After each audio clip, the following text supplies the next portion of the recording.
This is year A. It's that we're going to be in hearing the Gospel of Matthew, and we want to really try to keep in mind things that are supposed to happen to us, but nothing happens unless we want it to. It really doesn't.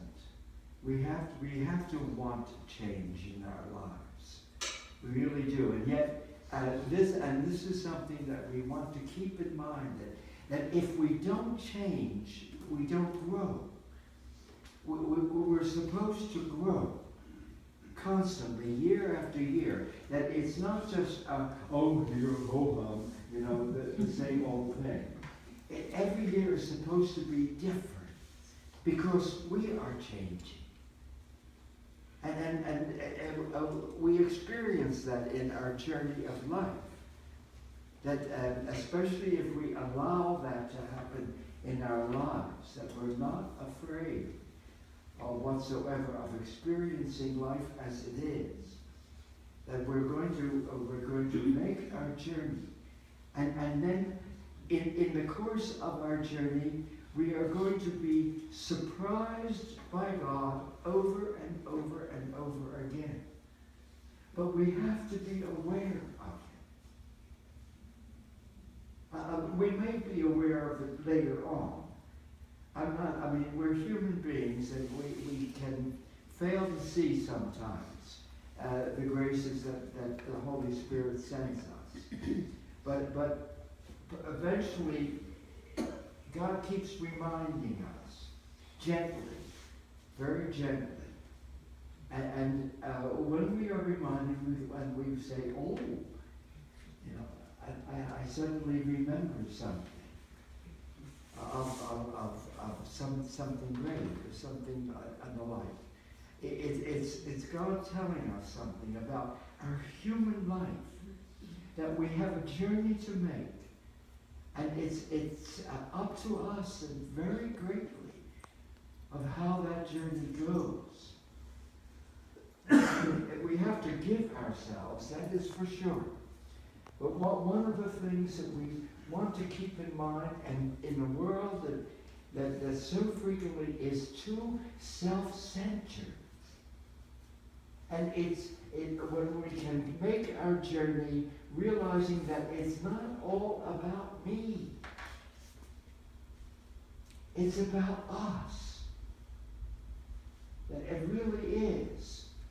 And if I keep that in mind, I'm going to be much, much more aware of great moments in our days. And the great moments so frequently are very, very, very simple. If we're waiting for big things to happen, we'll grow old. And we say, where did it all go? But not if we're aware as we're making our journey in life. I know, and I think all of us have had the experience of bumping into people we know, perhaps on the street, or wherever it may be. Post office, or once again, Walmart, Ingles, wherever it may be.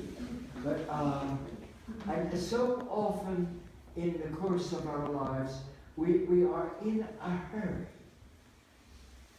rushing nowhere. But we're in a hurry. And when we meet this person whom I know, or sometimes dealing with somebody whom I don't know, what is in my mind is, I want to get away from here. I want to go to wherever I'm going. And as I said, probably nowhere.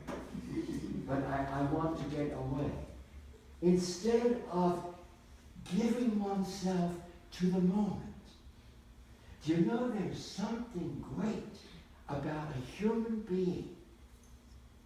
Every one of us. When we actually pay attention to the person we meet, that we're with them, even if it's for a few seconds, that we're with them. And you know, when you are with somebody, they know it, and so do you. That you're really with them. And it's there that the goodness and love of God comes forth. It's there that we're supposed to be. And if we could only be aware of that fact, that when we're with people, be with them. It makes all the difference in the world. And not always be rushing to get someplace else. And in other words, never being there. Never being present to the person we're actually with. Now, hello, goodbye. Instead of spending that few seconds or that minute or sometimes longer to be with somebody and to let them speak and let yourself speak from the heart. Oh Lord, may this day, may I be present to all those whom I meet, really and truly present. Because I don't know what's going on in the heart of another human being unless I spend time with them. Unless I spend that minute with them, where it makes a difference to both of us. And then, Lord, then I know that you are present. Then I know my journey's going just fine. That the journey that I'm making today is going just fine when I have time for those who are in my life. And it makes all the difference in the world to that person and also to me. It makes a deep, deep impression. And then we can get home and get to the nighttime when we maybe briefly review the day and we say, I thank you, Lord. I thank you for so-and-so and so-and-so and so-and-so in my life today, whom I met and was able to talk to, and I found things out which I did not know before.